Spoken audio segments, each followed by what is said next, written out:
Chapter 2. Settling In. The following days were a flurry of activity as the Jenkins family worked to settle into their new home. Each room was slowly transformed, filled with their furniture, decorations, and personal touches that made the old farmhouse feel more like their own. Mark spent his mornings repairing the barn and fixing up the old chicken coop. He reveled in the physical labor, feeling a sense of accomplishment with each nail hammered and board replaced. The quiet serenity of the countryside was a stark contrast to his previous life in the city, and he found himself enjoying the change more than he had anticipated. Sarah focused on the interior, turning the dated kitchen into a warm, welcoming space and filling the house with the scent of fresh-baked bread and cookies.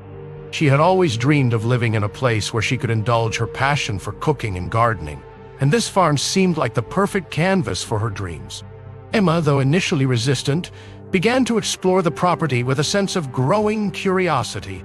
She wandered through the fields and woods, discovering hidden paths and secret clearings.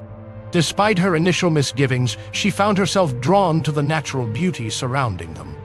It was a world away from the concrete and asphalt she was used to. One afternoon, while wandering near the edge of the forest, Emma came across an old, weathered shed. The door hung slightly ajar, and she couldn't resist the urge to peek inside.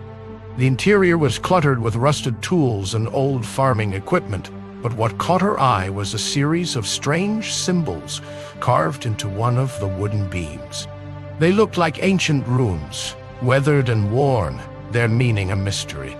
She ran her fingers over the carvings, feeling a chill run down her spine. She snapped a few photos with her phone, intending to ask her parents about them later. As she turned to leave, she had the eerie sensation of being watched, but when she glanced back at the trees, she saw nothing out of the ordinary. That evening over dinner, Emma showed the photos to her parents. "Have you seen these before? They're carved into an old shed near the woods." Mark examined the images closely. "Strange. They look like some kind of old markings, maybe from the original settlers or something." Sarah nodded thoughtfully. "There's so much history here. Who knows what kind of stories this place holds?" As the days turned into weeks, the Jenkins family fell into a comfortable routine. The farm slowly began to feel like home, even as they continued to uncover its secrets. They found old photographs in the attic, remnants of the previous owners' lives, and pieces of forgotten history scattered throughout the property. One night, as they sat around the fire pit in the backyard, roasting marshmallows and sharing stories, Emma brought up the strange symbols again. "Do you think there's anything to those carvings? Like something supernatural?" Mark chuckled. "I doubt it. Probably just some old graffiti or something. But it is kind of cool to think about, isn't it? All the people who've lived here before us." Sarah smiled. "It's part of the charm, I suppose. Every place has its history, its mysteries." Emma nodded, but she couldn't shake the feeling that there was more to discover.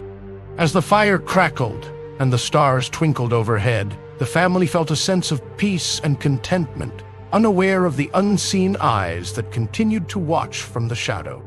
The nights remained quiet, the distant sounds of the countryside both soothing and unsettling. Each creak of the old house, each rustle in the leaves, seemed to carry a story, a whisper of the past.